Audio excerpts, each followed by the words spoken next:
Hola, buenos días. Muchas gracias a todos por participar de este lanzamiento de una oferta pública de Valo de 150 millones de acciones. Primero quería presentarles a quienes se van a estar hablando conmigo hoy, haciendo esta presentación. Por un lado tenemos a Daniel Real, gerente de administración de Valo, y a Julio Fermo, gerente de banca de inversión de Valo también. Quien les habla, Connie Strasolini, soy adscrito al directorio y voy a estar empezando esta presentación. El formato va a ser el siguiente. Vamos a hacer una presentación donde vamos a hablar un poco primero de la estrategia de Valo o fusión. Luego vamos a representar un poco los números de lo que se ha conseguido durante estos 9 meses. Y por último, Julio va a dar detalles de cómo funciona la transacción. Y al final de todo, después de que termine Julio, vamos a dejar un tiempo para Q&A, así a través del chat pueden mandar sus preguntas. ¿Arrancamos?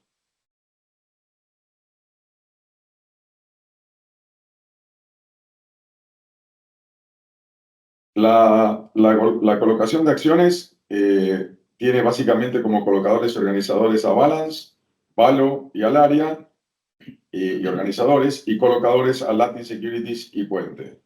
Obviamente, cada uno de estos colocadores después podrá tener subcolocadores con los que Alix u otras entidades que se quieran sumar a la transacción. Empezando a hablar de Valo, Valo es, como ustedes conocen, tiene una presencia fundamental en Argentina a través de dos entidades, el banco Valo y Valo Securities, que es una subsidiaria 100% de Valo, que es de la N. En Paraguay hemos lanzado una operación muy reciente, que es una FISA. Una FISA es básicamente donde se negocian las fiducias. En Paraguay es un mercado que está creciendo mucho. Hicimos ese acuerdo con 5 o 6 bancos de Paraguay para que nos pasen la fiducia. La fiducia en Paraguay funciona, por ejemplo, mejor que las hipotecas y para nosotros como fiduciarios es un muy buen negocio. No hay o hay un solo fiduciario independiente y los bancos querían tener algún otro fiduciario independiente más. Por eso el surgimiento de Paraguay. En Uruguay estamos hace unos años también funcionando como un negocio fiduciario. Si bien todavía no se alcanzó el break-even, esperamos lograrlo hasta a fin de año. En Estados Unidos tenemos una RIA en conjunto con Black Toro. Este es un negocio que vamos a estar discontinuando para fin de año porque el objetivo que tenía era hacer en conjunto con Black Toro algo de banca privada y vamos a descontinuar ese negocio. Así que hoy diría que básicamente esto es Argentina, Paraguay creciendo fuerte y Uruguay tratando de estabilizar.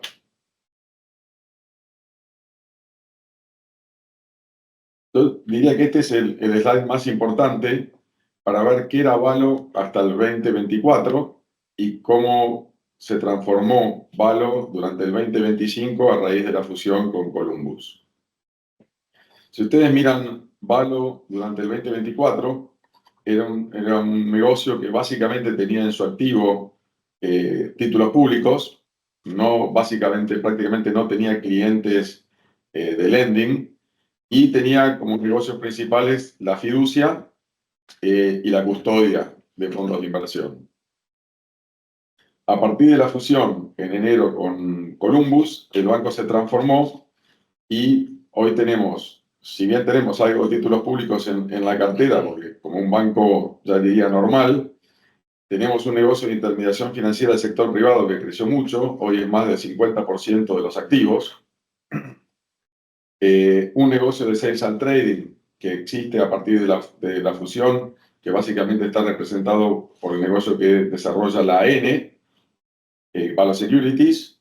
Un negocio de banca de inversión que hoy en Argentina sigue siendo el negocio más grande en cantidad de gente y de personas involucradas, con unas 15 personas que también viene de Columbus.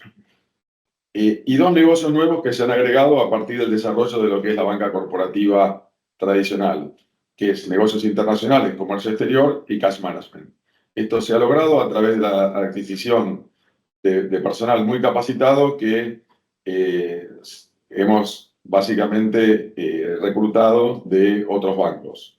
Entonces hemos armado un equipo nuevo de COMEX y un equipo nuevo de Cash Management, negocios que el de COMEX ya está funcionando y generando ingresos, y el de Cash Management tiene algunos ingresos muy limitados, pero donde básicamente se está construyendo la plataforma que estará más o menos funcionando en 6 meses al 50% y en un año al 100%.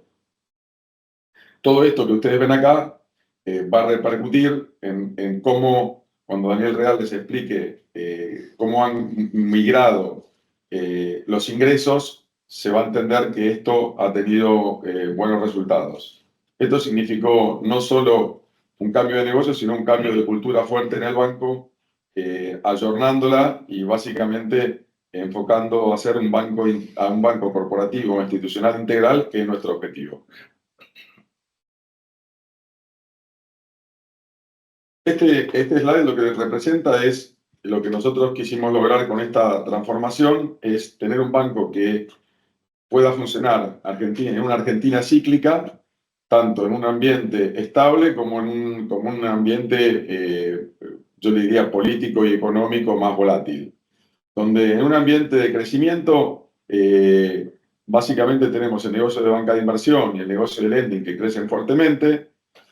Y también en el estable eso queda más tranquilo, pero tenemos el negocio de custodia y de fiducia que siempre, de alguna manera, nos rinde lo que yo diría un taxi para el banco.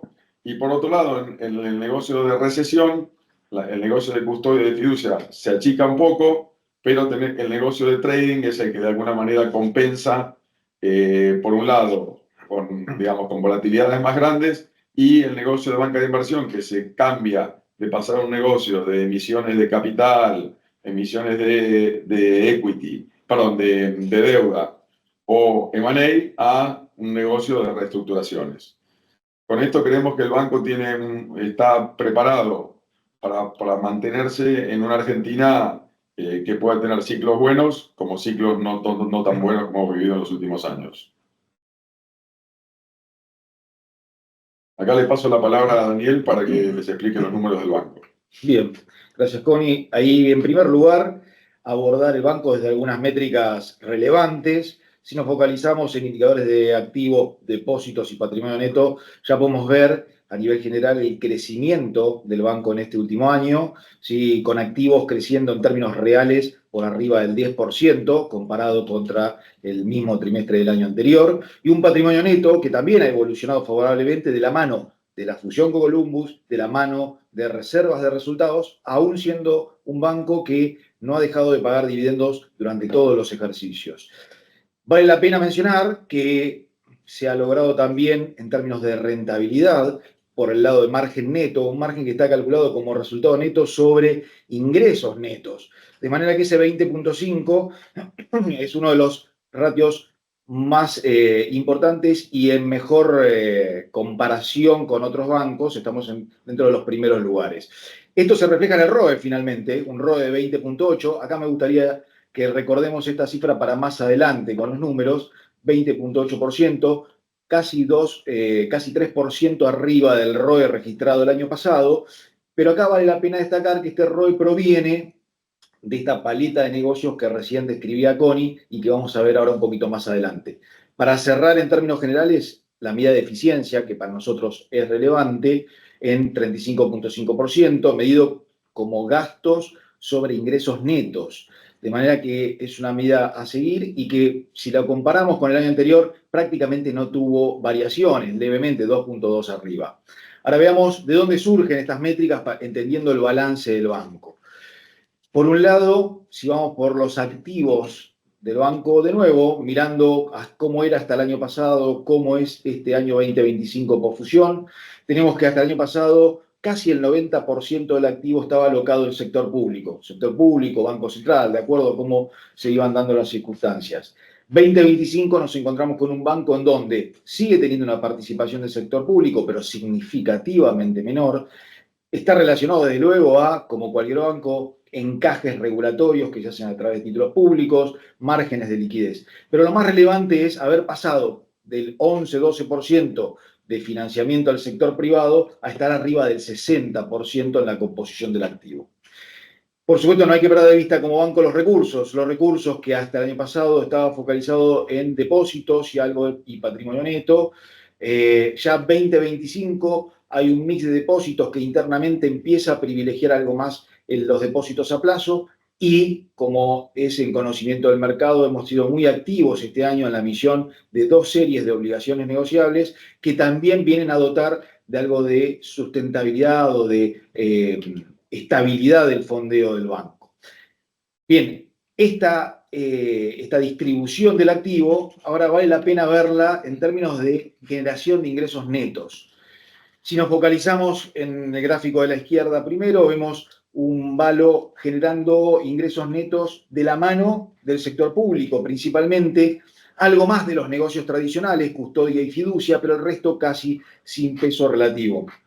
En 2025 vemos una generación de ingresos asociada a esa paleta de negocios donde aparece con gran peso todo lo que es la financiación al sector privado, de la mano de líneas como se ven ahí de comercial y títulos privados, ¿no? El crecimiento del negocio de custodia, la aparición de los negocios de banca de inversión aportando comisiones al negocio y claramente el desarrollo de nuestro agente de negociación, Valo Securities, que también aporta a los ingresos netos del banco. Nos gusta acá remarcar que las nominalidades a veces no permiten ver con claridad y por eso el costo financiero asociado a la inflación, los bancos somos activos monetarios netos, hay que destacarlo ahí. Una vez incluido eso, podemos ver un crecimiento muy fuerte en lo que es ingresos netos, comparando los 119.000 millones year to date de 2025 versus los 95.000 del periodo 2024. Esto de nuevo en moneda constante, con lo cual hablamos de crecimientos reales en resultados o en ingresos netos. Ahora sí, veamos cómo se traducen estos ingresos netos en términos de bottom line, lo que vería, por supuesto, el accionista o cualquier inversor. Si nos focalizamos en el year to date, gráfico de la derecha, podemos ver que a septiembre el banco logró un resultado integral total de 38.000 millones, que representa un crecimiento de casi el 170% respecto al año anterior. La clave acá no es solo, en mi opinión, el crecimiento, sino que el crecimiento está asociado a esta nueva paleta de negocios que lo hace sustentable, a que ya están en marcha todos esos negocios y aportaron mayor rentabilidad.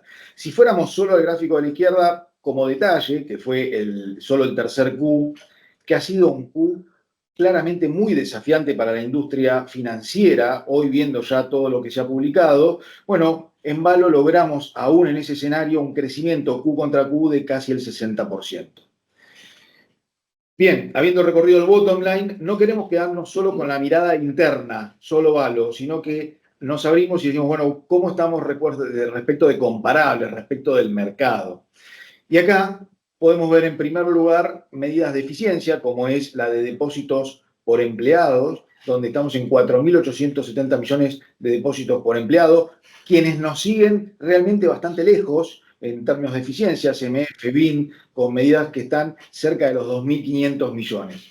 Si vamos a la medida de eficiencia publicada por Banco Central, una medida que relaciona los gastos con los volúmenes de préstamos y depósitos, nuestra relación es de 3.1% y vale destacar que quien nos sigue es prácticamente el doble. Acá, por supuesto, este ratio, vale la aclaración, cuanto menor es mejor, ¿sí? Destaca el nivel de eficiencia del banco. Y sí nos gustaría cerrar con ratios o medidas de rentabilidad comparadas con el mercado. Y acá retomo lo que dije al inicio cuando hablé del ROE, de ese 20.8, que dije, bueno, guardémoslo ahí en la memoria. Estamos viendo números a agosto, en este caso, en comparables, que es lo último que ha disponibilizado el Banco Central. Y si vamos por el ROE, tenemos un ROE de 20.5 en agosto, con lo cual septiembre ya nos mostraba creciendo en ROE. Esa es nuestra tendencia, ¿no?, de crecimiento del ROE. Y estamos segundos en este ranking de ROE, debajo de BIND, muy cerquita. Lo mismo ocurre en resultado acumulado integral. Y si vemos el resto de los comparables, realmente están bastante lejos, con lo cual acá se puede ver con claridad que el desarrollo de negocios, además de brindar un escenario de sustentabilidad para el banco, está aportando en el primer año de su implementación resultados muy favorables. Bueno, le doy la palabra a Julio para poder... Gracias, Dani. Entonces, ahora les voy a comentar una síntesis de la oferta. La emisora claramente es Banco de Valores. La oferta es de hasta 150 millones de acciones, de valor nominal $1 y un voto por acción. Los organizadores y colocadores, Balance Capital, Banco de Valores como Bookrunner y Alaria, nos van a acompañar como colocadores Latin Securities y Puente Hermanos. El agente de liquidación respecto a las manifestaciones de intereses, Banco de Valores, y respecto a aquellos que ejerzan el derecho de preferencia va a ser Caja de Valores. El capital accionario antes y después de la oferta, asumiendo la suscripción del 100% de las nuevas acciones, vamos a pasar de un capital social actual de 999.734.882 a 1.149.734.882, lo que representa aproximadamente un 13% del nuevo capital post-money.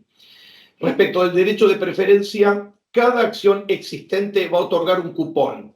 Se van a necesitar 6,64 cupones para suscribir una nueva acción. Me parece importante este tema. Un cupón por acciones respecto a acciones actuales. Para suscribir nuevas, se van a necesitar 6,64 cupones por nueva acción. El mecanismo de colocación es un mecanismo de book building, es un mecanismo que permite de manera eficiente ir formando un precio durante el periodo de suscripción. Y en este punto me gustaría aclarar que existen dos formas para que los inversores puedan enviar sus órdenes. Una alternativa es ofreciendo un precio, la otra alternativa es tomando el precio de corte. Eso lo van a ver en las instrucciones que le envíen a vuestros custodios. Y respecto del rango, estamos saliendo con un rango de 4.65 cota inferior, 4.90 cota superior, que representan un descuento del 8 y del 12 respecto al spot de ayer de 530. Destino de los fondos, esto está en línea con lo que comentaba Connie anteriormente. Básicamente, financiar la expansión de nuestra cartera activa, incluyendo financiamiento de working capital y financiamiento para CAPEX. Vamos al cronograma, si les parece bien. Fíjense que en la parte superior vamos a referirnos a las manifestaciones de interés. Martes 12, ayer hicimos las publicaciones de rigor. Hoy arranca el periodo de suscripción que se va a extender hasta el jueves 11 de diciembre inclusive. Tengan presente que en el medio tenemos el feriado del 8 de diciembre. Entonces, como les decía, los inversores van a poder enviar manifestaciones de interés desde el 3 hasta el 11 inclusive. La adjudicación se va a hacer el mismo día 11 y una vez que la hayamos realizado vamos a estar subiendo a la autopista de información financiera el aviso de resultados. Respecto de la suscripción preferente para los accionistas pre-money, vamos a tener 3 días de publicación de dictos como marca la ley. Arranca hoy, termina el viernes 5 del 12. Los cupones se van a poder negociar el día viernes 5 del 12 y el martes 9 del 12, después del feriado inclusive. El periodo de suscripción, como les decía, arranca el 9 y termina el 11. Son 3 días de suscripción preferente. Liquidación. Fíjense que la liquidación la hacemos T+4 fundamentalmente porque primero liquida caja las posiciones de aquellos que hayan ejercido la preferencia y posteriormente liquidamos nosotros, Banco de Valores, respecto de todo el libro. Habiendo ya barrido la presentación, si les parece bien, vamos a chusmear un poquito dentro de las preguntas. Denme un segundo, por favor. Denme un segundito.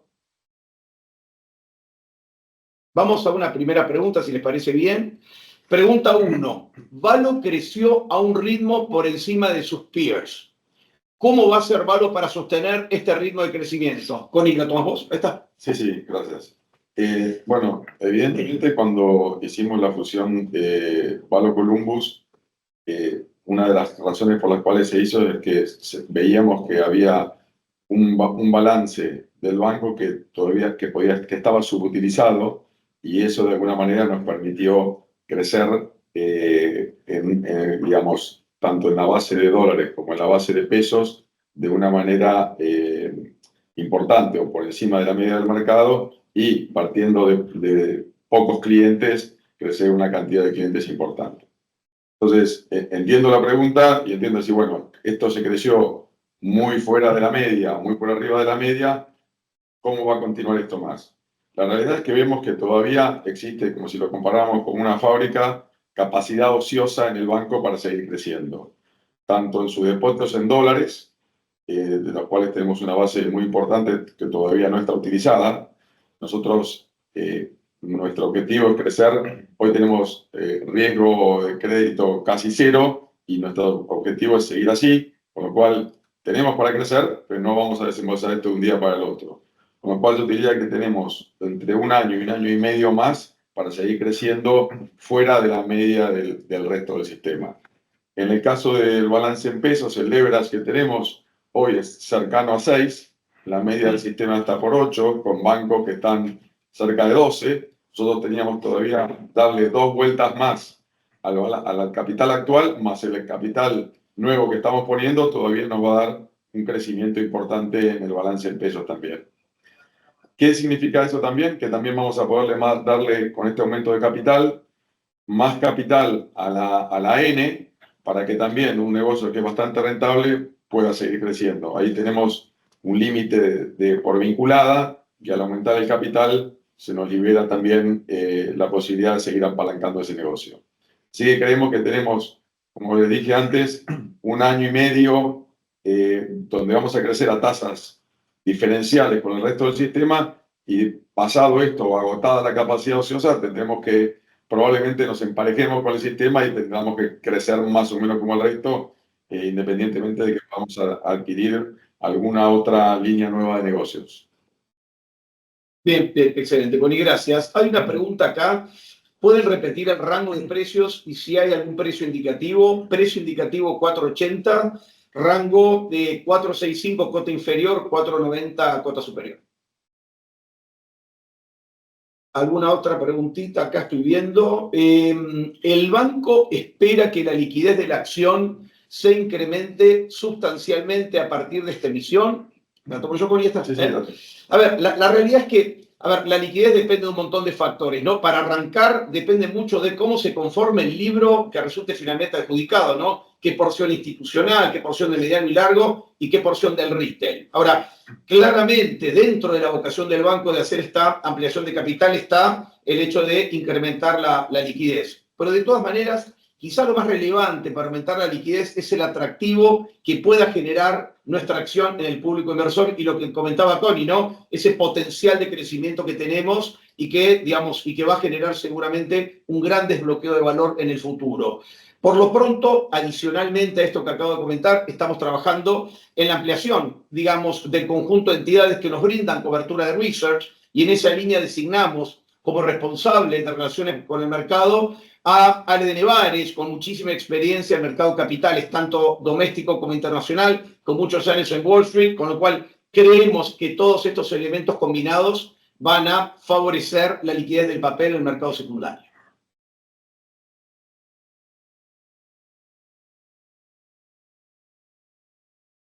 Y acá tengo una preguntita, creo que es para vos, Dani, esta, me da la impresión.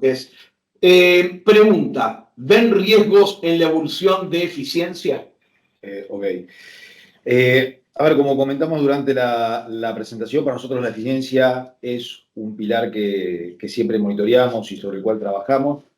Durante el 2025 destacamos que se incorporaron 5 unidades de negocio, 3 del lado como consecuencia de la fusión, todo lo que es intermediación con el sector privado, un fuerte músculo comercial en la parte de sector privado, sales and trading, la banca de inversión, y 2 que fueron generados en forma orgánica, en negocios internacionales y cash management. 5 unidades de negocio que claramente son demandantes de capital humano, de tecnología, de costos operativos en general. Y aún así, eso no generó una variación en nuestros niveles de eficiencia.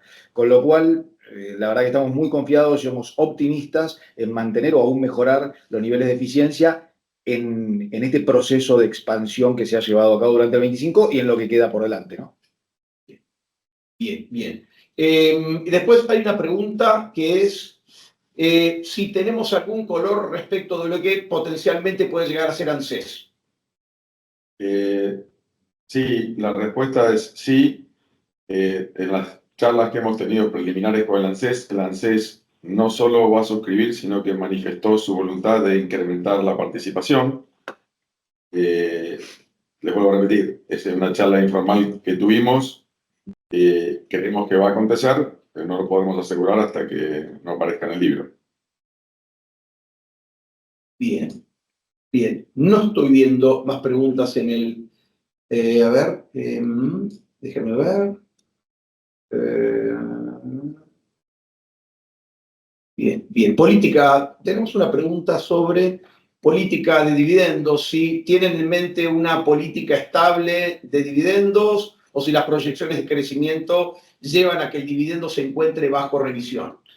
No, nosotros para poder incrementar y poder crecer este año, en su momento bajamos la política de dividendos que estaba en un 50% de las utilidades a 25% de las utilidades y no pensamos movernos del 25%, porque lo que queremos crecer, pero con algún flujo estable para los accionistas, con lo cual la del 25% no tenemos en mente revisarla. Bien, no hay más preguntas. ¿Les parece, digamos, en mérito, digamos, a las agendas de todos? En primer lugar, queremos agradecer a todos aquellos que se sumaron por haberse reservado un espacio en nuestras agendas para escucharnos. Que tengan un muy buen día y quedamos a disposición todos los colocadores por cualquier consulta que quieran formularnos. Muchas gracias. Abrazo Gracias a todos. Muchas gracias. Muchas gracias.